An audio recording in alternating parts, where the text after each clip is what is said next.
in the years that I've been the president of this club, we have had a lot of, I think, very good speakers who have been business leaders and government leaders and political leaders.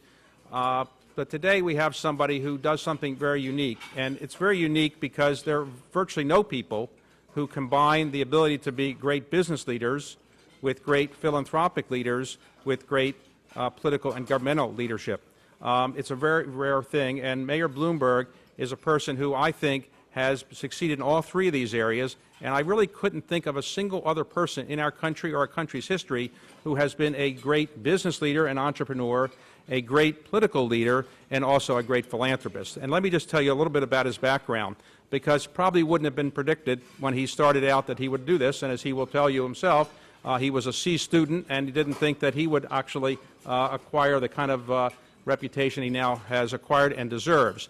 He was born in Massachusetts and grew up in Medford, Massachusetts, went to Johns Hopkins, where I'm in Baltimore, where I'm from, and Johns Hopkins, as I think the mayor would say, he was a C student, except he had a couple Ds, and worked his way through Johns Hopkins, got into Harvard Business School, and then went to Salomon Brothers and became the head of equity trading, but then was pushed into the information technology area. And then ultimately, when Salomon was sold, Mike was fired. And as part of his partnership share, he got $10 million. And he took that $10 million and built one of the greatest private-owned companies in the world and one of the greatest information technologies in the companies in the world, Bloomberg. And as everybody knows who is in the business, it's an indispensable tool. Now there are 310,000 Bloomberg terminals around the world. It's a company that has 15,000 employees, and it's a company which has 192 offices around the world, and it's a company which is ubiquitous. And people in my world, the finance world, but the business world, really can't live without Bloomberg, and we often wonder how we survive without it. Mike, as a result of that, has done fairly well financially, but many people who do well financially keep their money and they don't quite give it away. Mike has become one of the largest philanthropists in the United States by far, annually giving away hundreds and hundreds of millions of dollars to thousands of organizations, and to his own alma mater. I think, while much of what he's done is anonymous, he's been one of the most philanthropic people in the history of the country to his alma mater. And let me just leave it there, but just no one can match the generosity that he's given to Johns Hopkins. And he's done so many other things in New York and outside of New York, and much of it anonymously. So I think when you rank the greatest philanthropists in our country, Mike is certainly in the top 2 or 3, for sure, up there with Warren Buffett and Bill Gates, and I can't think of who would be in that league. In the political world, it's very unusual for somebody to be a success in business and say, I'm going to be successful in philanthropy, but I also want to put myself in front of the public. But Mike did that. He ran for mayor in 2001 and won, took over shortly after 9/11 in New York and all the troubled times there in New York and around our country, and has now serving his 3rd term. And as a result of what he's been doing in New York, he's actually made a real difference there. Today, crime is down 35% in New York since 2001. High school graduation rates are up 40% since 2005. Teenage smoking is down more than 50%. 725 acres of parkland have been added to New York City since he's been there. And since October of 2009, more private sector jobs have been created in New York than the other 10 largest cities in the United States combined. So he's made an incredible difference in the economy in New York and in terms of the health of New York. And the people who live there, their health is, I think, much better as a result of it, and their safety is much better. So combining philanthropy, business skills, political skills is a rare thing, and we're very honored to have today the 108th mayor of New York City, Mike Bloomberg. Thank you.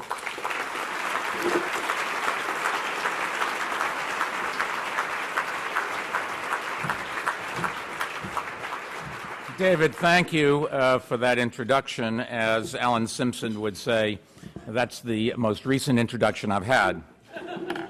He uses the joke every time, same joke.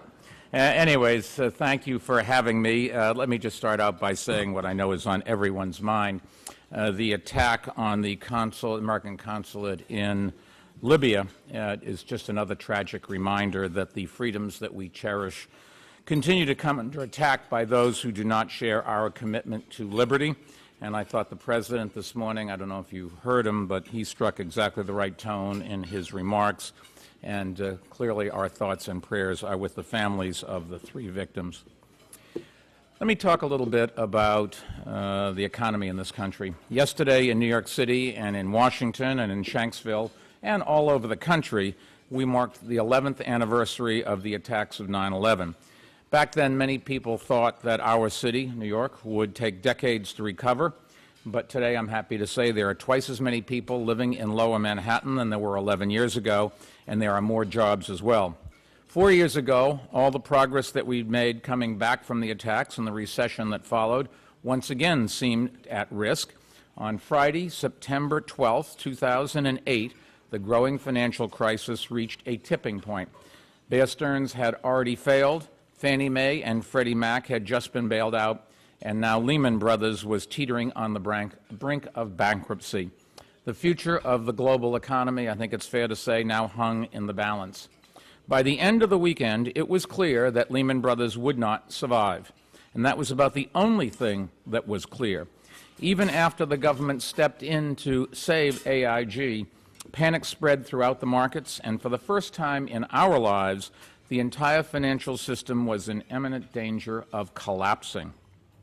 Hank Paulson, Bob Steele, Tim Geithner, Ben Bernanke, all of them and their teams deserve enormous credit, I think, for the way they handled the crisis. But so does someone else, and that someone else is President George W. Bush. After Paulson outlined the TARP plan to President Bush, he then began discussing how difficult it would be to get Congress to go along. Reportedly, the president cut him off and said, quote, "Hank, let me worry about the politics. You just do what is right." And that was exactly the right message, and it may well have saved this country and the entire world from a catastrophic economic meltdown. You do what's right. Let me worry about the politics. If you're looking for a definition of government leadership, that's about as good as I think you'll ever find. But in Washington, that idea is usually turned on its head by members of both parties. Too often, things are done or not done because of politics. Today, every policy position involves a political calculation. What will this mean in terms of poll numbers, campaign contributions, television ads, endorsements? And if you want to know why the recovery from the Great Recession has been as sluggish as it has, the hold that these questions have on Washington, I think, is a good place to start. 4 years ago, a financial crisis undermined our economy. Today, a political crisis caused by Washington's paralysis is standing in the way of a full recovery. Both parties and both ends of Pennsylvania Avenue have let us down. They have focused on generating headlines in the media rather than generating headcount in the workplace. They have given us an economy that is shrinking our workforce rather than growing our future. And they have tried to divide America into small single-issue constituencies, pitting one against the other rather than getting us to work together for all citizens. As a result of this leadership vacuum, cities around the country have had to tackle our economic problems largely on our own. Local elected officials are responsible for doing, not debating, for innovating, not arguing, for pragmatism, not partnership. We have to deliver results at the local level, and that's one reason why, since the 2008 financial collapse, most of the U.S. job growth has happened in cities. Let me use New York as an example, but I'm sure there are other cities that have done even better than we have. 4 years ago, New York City was the epicenter of the financial collapse. But since then, despite being burdened with huge job losses on Wall Street, we have been the epicenter of the national economic recovery. As David pointed out, since the beginning of the national recession, the U.S. has gained back just over 40% of the jobs we lost. So our country is still down 60%. In New York City, we've gained back more than 200% of the jobs we lost. So for every job we've lost, we have added 2 more. To put that in perspective, if the rest of the country had weathered the recession as strongly as New York City, there would be 12 million more jobs today. And that would be awfully good news for the roughly 12.5 million Americans who are unemployed right now. And that's not to say that it's all rosy in New York. All cities, no matter how responsibly they have faced the real-world problems, still have lots to do. Unemployment is still much too high, though in New York City that's partly because people are coming to New York knowing there are jobs to be found. In fact, there are more jobs in New York City and more people working in New York City than at any other point in our history. Nationally, the picture, unfortunately, is much darker. And that's the big question in this year's campaign. That's what it's become. Are we better off today than we were 4 years ago? For political reasons, Democrats obviously say yes, Republicans obviously say no. But I think we're asking the wrong question. It is not whether we are better off. It's whether we are as well off as we should be, and whether either party has a plan to give us the levels of growth we need. Sadly, the answer to both those questions seems to be no, because the truth of the matter is the work that cities are doing to spur job growth has been held back by Washington's two-party failure to address the biggest challenges our economy faces. One of those challenges is short-term, the uncertainty that is paralyzing businesses and hindering investment in both plant and people. And let me just briefly touch on that before discussing the longer-term challenge. When businesses view government's finances as unstable, when they seem unsustainable levels of borrowing and an unpredictable regulatory environment, business people get worried. Nearly every CEO and every business leader that I know tells me that the question marks hovering over Washington are negatively affecting major investment decisions. And even though many companies have healthy bottom lines, in fact, they are sitting on records amount of cash, and interest rates are at record lows, they are not investing or hiring. And I think that will continue until Washington takes two steps. First, they must adopt a credible plan to deal with our deficit along the lines of Simpson-Bowles. And if Democrats are serious about getting it done, and they hold all the cards, they can just say to the Republicans, all the Bush-era tax cuts are on income groups that you care about, and they're expiring on December 31st. You need us to help stop it. Now, if you want to talk about spending cuts and adopt comprehensive tax reform with a lower corporate tax rate, well, just talk to us. And if the Republicans are serious about growth, they'll take the offer. The second step the private sector is waiting for Washington to take is to implement the new health care and financial regulations that everybody's waiting for. Right now, thousands of pages of new, conflicting, and incomprehensible regulations are being written by government lawyers who have little appreciation for the way the markets work or the way businesses and banks operate. No one knows what the real impact will be on the private sector, and that uncertainty is artificially depressing lending, investment, and hiring levels. Removing that uncertainty and the uncertainty over fiscal health would be a huge shot in the arm for our economy. That's the short-term challenge we face, and that's the easy part. Addressing it will help us solve the cyclical economic crisis we face. But we are facing, I think, a structural economic crisis that is much more dangerous to our future. Dealing with that long-term challenge is the hard part, and it's a challenge that is largely being ignored in Washington. The facts are the fundamentals of the American economy have been shifting for decades, and we haven't been keeping up. The housing bubble covered up some of the problems for the better part of a decade by expanding the construction industry to a level that was not sustainable, and by allowing people to borrow against the value of their homes, which fed customer spending to a level that was also not sustainable. And when it all came crashing down, the federal government stepped in to protect the banks and the auto industry. But those were only stopgap measures. Long term, the question we need to ask is not how do we protect particular industries, it is how do you strengthen an American middle class that is under siege and to help it grow. And that's the tough challenge that we face today. America's creation of the most open and prosperous middle class in the world has ever known is one of the great triumphs of the 20th century. It was the growth of our middle class, in fact, as much as military policy and diplomatic strategy that led to the downfall of the Soviet Union. And don't think that the Chinese government didn't notice. Right now, the American middle class is being pressured from all sides. Globalization has moved many middle-class jobs overseas, where the industries of tomorrow are being created. Automation has rendered many middle-class jobs obsolete. Cost increases, especially for health care, college tuition, and tort reform, and tort law, have eaten away at real income.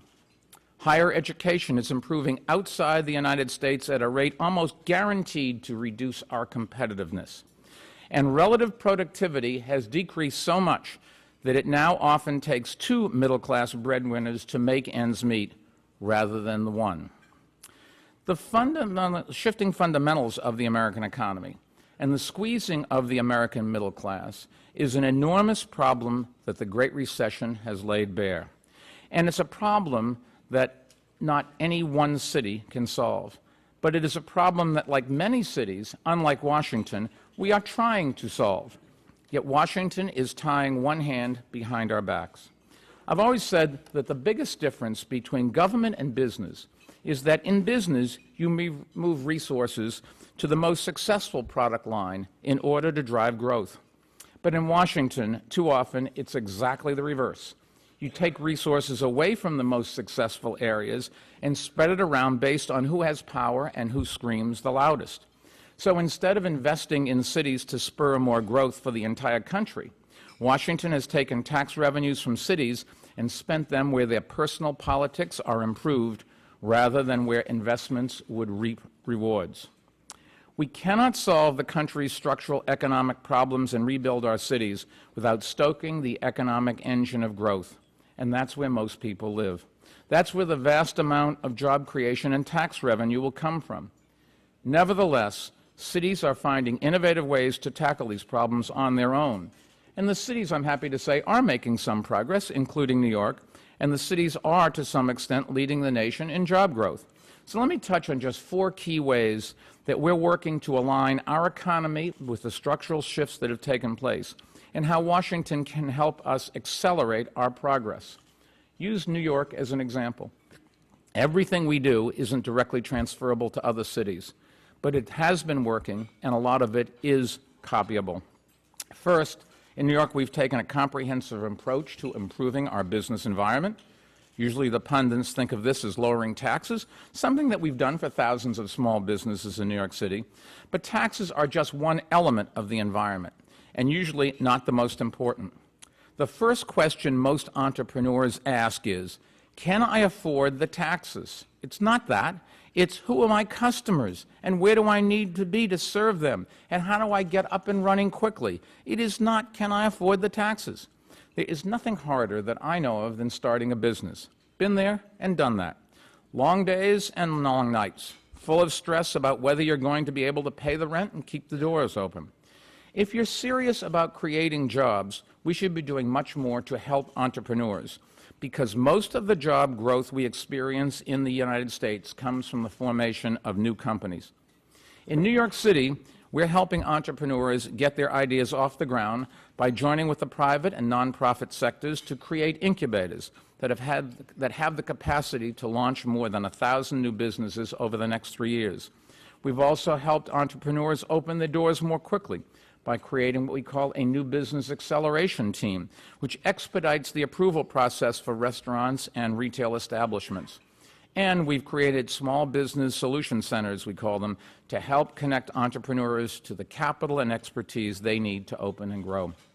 We've also created a new role at City Hall, a Chief Business Operations Officer, with the sole mission of making government more responsive and efficient in dealing with business customers. You know, businesses can locate anywhere, and it's up to government to roll out the welcome mat by creating a pro-growth environment. If the next president and the next Congress spent half as much time discussing how to help entrepreneurs as they've spent debating whether upper income tax rates should be 35 or 39.6%, we'd be a heck of a lot in better shape. You show me a business person who cares about his federal tax rate more than his customers, I will show you Darwin at work. The second idea we focused on in New York City is creating the infrastructure that we need to build a 21st century economy.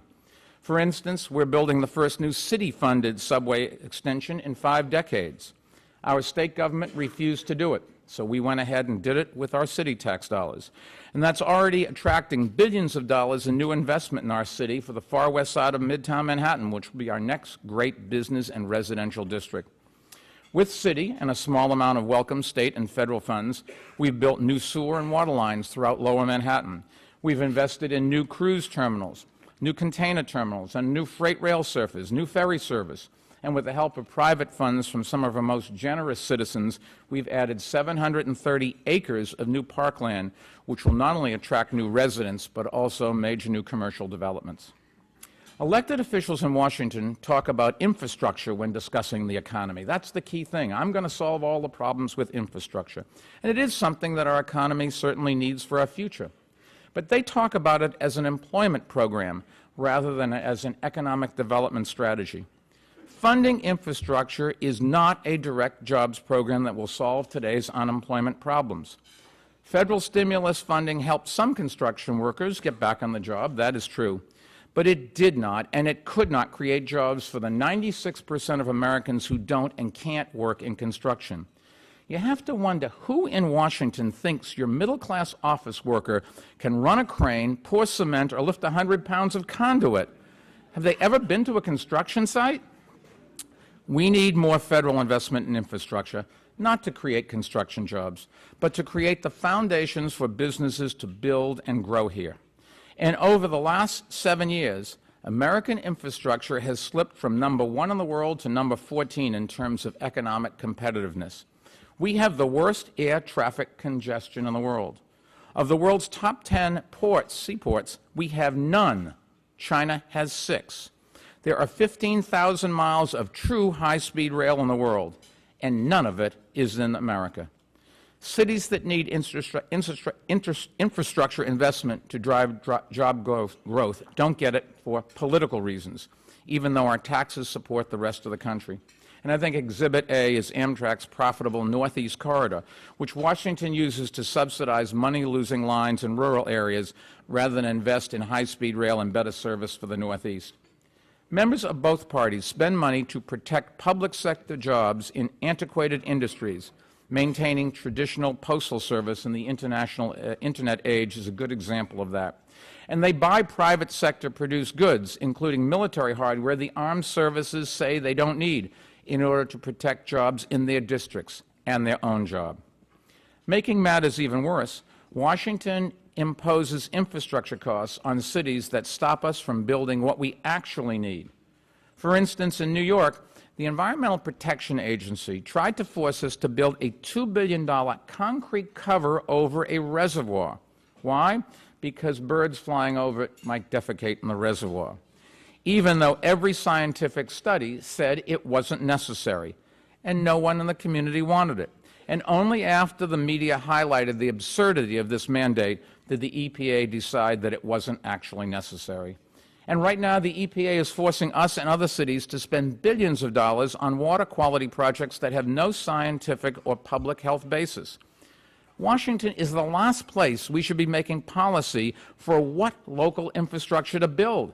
The problem is Washington views infrastructure as a regulatory requirement or a political opportunity instead of an economic imperative. And the longer that continues, the further behind our competitors we will fall. The third area we focus on in New York City is opening up new markets to investments. For instance, we've modernized our zoning regulations to open huge swaths of the city, much of it outside of Manhattan, to commercial and residential development, which has generated billions of dollars in new investment. And that's one reason why Brooklyn has become the world's coolest place. I think it's definitely too cool for this crowd, but that's it. Every time we ask anybody that goes to New York, where'd you stay? It's a hotel in Brooklyn or Queens, not in Manhattan. Where'd you eat? It's a restaurant you've never heard of and a place you didn't know have restaurants. Across the city, zoning changes will result in hundreds of thousands of new jobs, many of them paying middle and upper income salaries. We've also reclaimed areas of our waterfront that have been rusting away for decades and opened it up to new investment. We've opened our doors to the world by opening and expanding tourism offices in 18 countries. As a result, tourism from those countries has increased 60%. 10 years ago, our city had 37 million visitors a year. Last year, we had 51 million, and that has meant thousands of new jobs.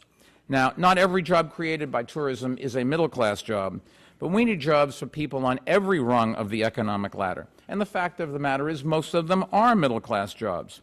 Tourists support artists and actors, musicians and merchants, managers of hotels, restaurants, and museums, all middle-class jobs, and all of them have been growing in New York City. Now, we've heard a lot about how the administration is focused on increasing exports, but tourism is a huge export industry, and the federal government's visa policy couldn't be designed any better to discourage visitors from coming here and bringing their money to support our jobs. Washington could be doing more to open our export market by knocking down barriers to trade. Bashing China, the next great market for our domestic manufacturing industries, just gets us nowhere. The Chinese are not just our competitors, they are also our customers, and we need better access to that growing middle class there. The three major trade agreements that we have been signed over the past 4 years with Colombia, Panama, and South Korea are helpful, but at the same time, the administration has done the country no favor by pursuing protectionist policies like the new tariffs on Chinese solar panels and wind turbines. We've all seen how well tariffs worked out for the U.S. auto industry, and I don't think it's going to work out any better for our green energy industry. We are still a nation of producers, but most of the products we make require great skills, where we do hold a competitive advantage. The more we can open up these markets to our goods, the more jobs we can create here at home. But the more barriers we face to those markets, the more other countries will cut in on that business and take all the jobs that go with it. Of course, manufacturing high-skilled goods requires high-skilled labor, and that's the fourth major area of focus. Rebuilding the American middle class cannot be done without retooling our skill set. When I was in high school, many low-skilled jobs came with a ticket to the middle class. Not anymore. Today, with most blue-collar jobs, no longer do you just work with your hands. Nearly every job requires more analytical thinking, more technological skills, and more computer literacy. And that's why public education reform is so crucial and urgent. Now, I do give President Bush and Obama, both of them, a lot of credit for enacting No Child Left Behind and Race to the Top. Both have helped inject accountability and innovation into our schools. But the changing economy demands that we do more to give students the skills they will need to succeed in colleges and careers. And that's why we must stop the disastrous policy of running our public school systems across the country for the people they employ rather than the students they should serve. And we must also raise the standard. And we must also raise the standards in our schools and focus on math and science and the analytical abilities the marketplace is demanding. New York City has begun linking students directly to college and careers through a new partnership with IBM, which turns high school into a 6-year rather than a 3-year experience. Those who graduate not only get an associate's degree, they get an interview at IBM. And last week we opened a new high school focused on software engineering because coding is beginning to rival English as the international language of business. And while higher education and basic science research is being defunded at the federal and state level at an alarming rate, at least in New York City, we're doing everything we can to advance them. Last year, after speaking with business leaders about what resources they need to grow, we launched a competition inviting world-class universities to build new applied science and engineering campuses in our city. And the response really was stunning. Cornell and the Technion Institute of Israel will be investing $2 billion to build a new campus on Roosevelt Island. And 2 new facilities will be built by partnerships involving Columbia, NYU, Carnegie Mellon, the University of Toronto, the University of Warwick, and the City University of New York, and the Indian Institute of Technology, as well as IBM and Cisco. Together, these projects, which Bob Steele did put together, will more than double the number of engineering students and faculty in our city, and we believe that they will be a game changer for our economy. They will create tens of thousands of new jobs and position New York City as the world's leader in technological innovation, even ahead of Silicon Valley. If you want to see a difference researchers and engineers can make to an economy, just look at North Carolina. A recent article compared the economies of North and South Carolina. There is no reason why they should be dramatically different, but the fact of the matter is they are.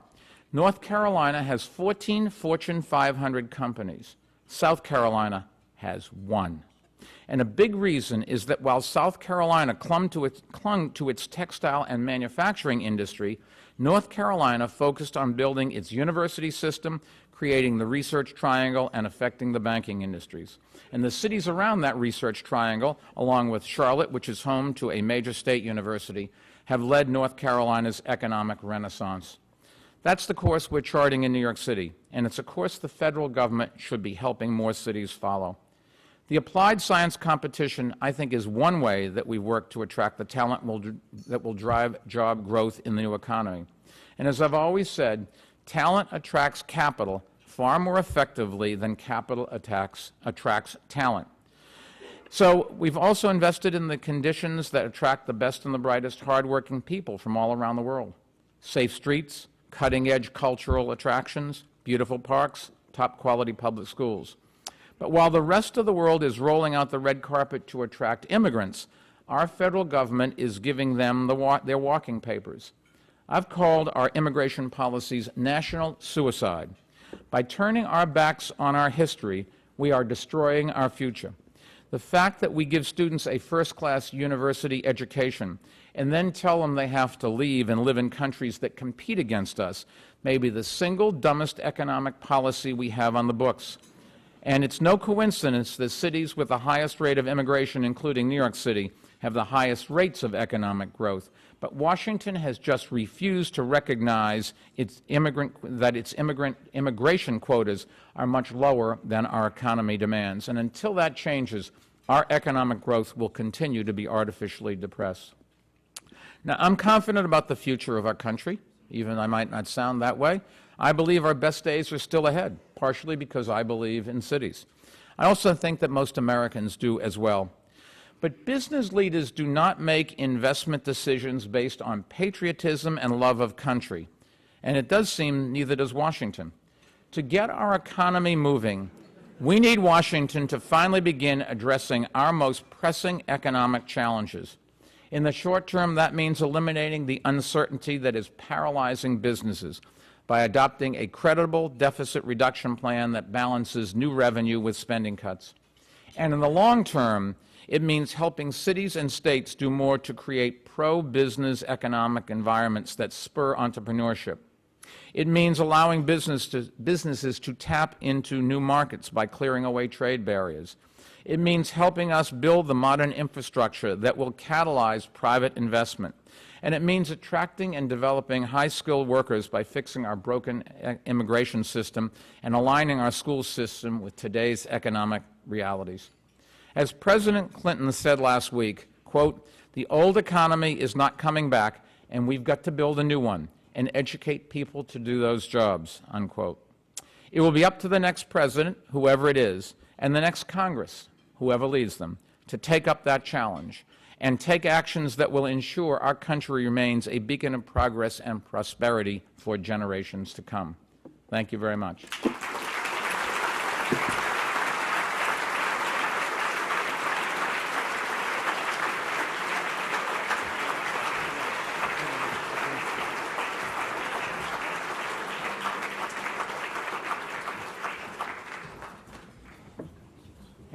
Hand me my iPad. Hand me my iPad. So, Mike, your term is up in in January of 2014. 476 days, but who's counting? Would you consider moving to Washington and running for mayor here?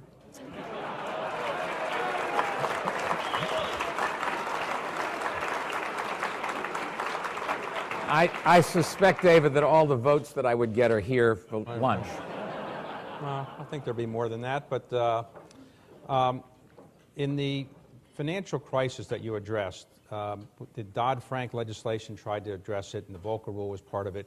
Do you think that is a plus or a minus for the financial industry, financial service industry? I don't think there's any question that there should be regulation. Unfettered capitalism just leads to ups and downs and haves and have-nots that society will never tolerate. On the other hand, it's the uncertainty of the regulations and how they're going to be interpreted that is the most difficult thing. You know, people are flexible, people are creative, particularly bankers. The financial industry attracts a lot of people that have created so many new things, nobody understands them all. But they have to know what the world is that they're going to be dealing with. And the uncertainty of the regulations, the uncertainty of court decisions, the uncertainty in the tax law is the biggest single impediment, I think, to growth. People say, oh, well, we need more stimulus. You know, companies are loaded with cash. You can buy 4-year money is 180 or something like that, 5-year money, 10-year money, 3%. Nobody's not building or expanding because they don't have access to resources or really that they don't think down the road we'll have a future. It is you don't know how to go about it.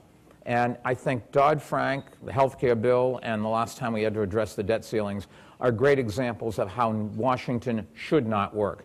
And I think what scared the public is they watched the making of that legislation. There's the old joke, don't watch sausage or legislation being made, it'll turn your stomach. Well, some sausage tastes good, and even if it doesn't, so what? It is when the president turns over to Congress the ability to write laws, we're in trouble. Because the way a Congress works is you have to get one. If I'm going to support you, you've got to give me mine. And if what the president should be doing is bringing a bill down and then cajoling, bribing, threatening, kissing, whatever it takes, modifying at the edges to get that piece of legislation passed. But that way you get a cohesive piece of legislation with real regulations that aren't inconsistent. So that's not what was done. Now, do you fault Democrats or Republicans more or less? Both. I don't think there's any heroes here. I've been unable to get either side to focus on the fact that in the next 4 years, 48,000 Americans are going to be killed with illegal guns. I've been unable to get them to focus on, to give a real economic plan. They just, no matter what they do, their whole strategy is to avoid saying anything specific. And in all fairness, to some extent, that's because the press tries to reduce everything to a soundbite, and that leaves you in almost an impossible situation. Now, the press, Charlie Rose said to me this morning when I was on his show, well, the president's not available, Romney's not available. Well, the press should demand that they become available. I talk to the press 5 days a week, and I don't have a press secretary doing it. I answer the questions. I may screw up every once in a while, but you know, we have a right to know what our leaders are focusing on. And the Dick Lugar lesson is really something that should scare all of us. Dick Lugar was a conservative Republican senator who at least talked to the other side and tried to find a ways where everybody got something, even if any one person didn't get everything. And he got defeated in a primary. And so today you have lots of Democratic senators and congressmen and lots of Republican senators and congressmen who know that we need to reform our immigration policy for the economics of this country, but they are afraid to be seen coming to the middle. They're afraid to be seen having dinner with each other. So do you expect to stay involved when you're finished as mayor in public policy or things like this? I haven't thought about what I'm going to do next. There's plenty of time to do that. I've got a full-time job, which I love. Look forward to going to work every day, and I'm just going to focus on that, and then I'll see what to do down the road. As mayor, but I care. I'm going to live here. My kids are going to live here in America. As mayor, some of the things you've done that have been controversial have been limiting smoking, trying to limit drinks, the size of sugar drinks and so forth. Your view on smoking, did you ever smoke yourself? Or? Of course I smoked. You know, the answer to this Nannygate stuff is the following. And just think about this. In New York City, life expectancy today is 3 years greater than life expectancy in America. And 10 years ago, we were even. Now, if expanding the lives of 8.4 million people by 3 years isn't an accomplishment for government, it isn't something that we should continue to do, I'm sorry, I don't know what other purpose is. And today, McDonald's announced that they are going to start putting calories in all of their restaurants, calorie counts in all of their restaurants, and even on the takeout menus. So you can see. That tells you that we will win the battle for portion control in full sugar drinks. Obesity is taking over this world as the biggest public health issue. Today, for the first time in history, more people in the world are going to die from the effects of too much food than from starvation. And it's also the first time any disease in the history of the world has gone from being a rich person's disease to a poor person's disease. This is devastating people who are starting up the economic ladder. It is going to overwhelm our healthcare system. We see in 19-year-olds type of diabetes in 6-year-olds, the type of diabetes you used to get in 19-year-olds. 19-year-olds have diabetes you would expect in a 60-year-old person. Just start watching people on the street, how many people you see without a limb, how many people are blind, how many people are dying early. We have to do something about this. And all of these things, whether it is bringing down crime, fewer traffic deaths than we've ever had, fewer fire deaths than we've ever had, faster response time on ambulances and fire trucks, smoking cessation, calorie counts. We won the battle nationwide with trans fats, sodium content that people are starting to focus on. All of these things really do translate into better lives for Americans and, in fact, for the world. So you obviously have passion for public policy. Do you wish you had gotten involved in electoral office earlier in your life, or you're happy with the way you did it? Well, my advice to people who want to go into government is first become a billionaire and then do it. It helps. When they called you up at Salomon and said, you're out of the firm, here's $10 million, your share of the profits, $10 million, what did you think you were going to do? And did you ever think when you started that company it would become as prominent as it did? I remember getting into the car when we sat down with different members of the executive committee, and I was told I was not going to be invited to the new firm we were selling Salomon to, Phillips Brothers, a commodity firm. I remember for a couple seconds in the car thinking, those sons of a bitches. And then I instantly got it out of my mind, and I've never revisited that. And I have nothing but good things to say about what Salomon did for me and the people that I worked with. It was the best firm I've ever worked with other than my own. And we were the most scrupulously honest and competent firm.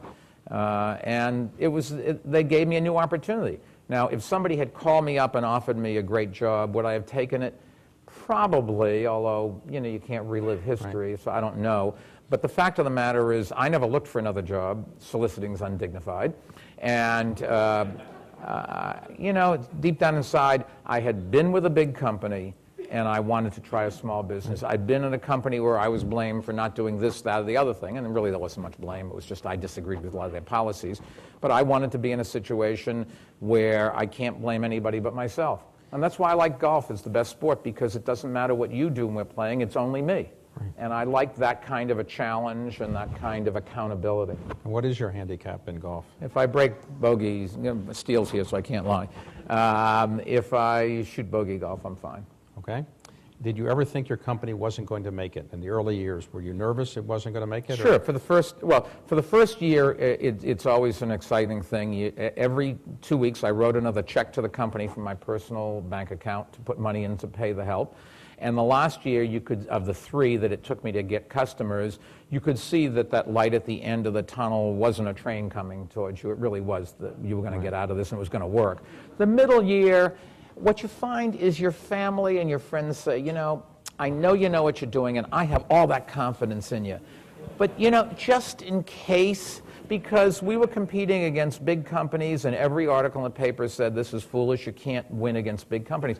I've always thought that competing against big companies for a small company is not only exciting, it has enormous potential, because big companies never believe the little company is going to challenge them until it's too late. Right. And big companies have such an infrastructure and investment in product and people and brands and that sort of thing that they can't change. And Clay Christensen's disruptive technologies, if you need more examples of that taking place, just pick up the paper. Every day there's another industry going out of business. The other day we gave awards to 10 different small startup companies. Our Economic Development Corporation did in the fashion industry. And I'm talking to this guy, what did he get an award from?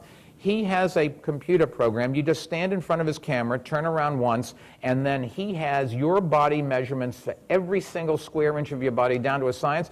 That goes straight to the loom, and the next piece, next set of genes that comes off is built perfectly for your body. Think about how many people in the process that's going to take out. That's one of the great challenges for creating new jobs, that kind of technology takes away a lot of the kinds of things. But there is still the demand for people creating that kind of program. There's still demand for the designer who comes up with what's fashionable or not. So there is potential, but it requires investment in infrastructure, and it requires better education than we are providing our kids today with, and it requires people from around the world wanting to come here rather than sending these industries overseas. So we have time really for one more question, and the question I would like to ask is, you've had a great career in, as I mentioned earlier, in philanthropy, in business, in government, in politics. What would you like to see as your legacy? What is it that you would like to say that you achieved with your life? Well, I think I want my kids to look back and say he was a great mayor and honest and made a big difference in the city, but I think the things that will last are things like the life expectancy numbers, or the economic development of New York City compared to other cities, or reforming education, which is always a two-step forward, one-step back thing. But if we can be an impetus to Rahm Emanuel, for example, to stand up and fight for control of the school system in Chicago or elsewhere around the country, I think those would be good legacies. If we could figure out a ways to stop this carnage from illegal guns, that would be another thing. But if you go down the road and look back, those are the kinds of things: investment in educational institutions, my alma mater, Johns Hopkins, that you're on the board of, or Harvard, where one of my daughters went to graduate school and I did, or Princeton or NYU. Those universities will, I hope, make a difference in the world, and I'll be a little part of it. At Hopkins, we have a malaria project, for example, trying to build a better mosquito. And the reason you want a mosquito that's tougher than the others, that doesn't carry the malaria parasite, and then it would drive out the others. It's really probably the only ways to stop malaria, which kills a couple million people every year. When our Nobel Prize winner who runs the project wins his second Nobel Prize, and I've challenged him to do so, I'll have a little bit of that prize because I helped fund it. And so will his clinicians and other scientists that work with him, and so will patients that work with him. We don't do anything on our own, and everybody collaborates and gets something from somebody else. And I also hope that I will set a standard, and that whoever comes after me will be a better mayor than I am. I'm going to live in New York City, and I've always in my life tried to hire people smarter than me. I've certainly done that with my deputy mayors in the city. I've certainly done that with the people that are running Bloomberg. And hopefully the public will pick a successor that will turn out to be, nobody will ever think anybody is at the beginning, but always, will turn out to be a better mayor, and will take it forward. And I hope that Washington gets its act together and starts understanding we are in trouble in this country. And Niall Ferguson wrote a great story about the end of civilizations and how quickly things can collapse. Rome in a couple decades, the USSR in a couple of years. Right. I mean, it was the second biggest power in the world, and in 2 years it's gone. We really are on a cliff, and it's not just the fiscal cliff. We're already over the fiscal cliff. The question is, are we going to pull a ripcord or just keep falling? But we're on a cliff socially as well, and the world is not necessarily on our side. So please don't rule out moving to Washington when you're done, and we'd be very welcoming. So, Mike, I want to thank you very much. I know you're on a tight schedule. We appreciate your time. Thank you very much.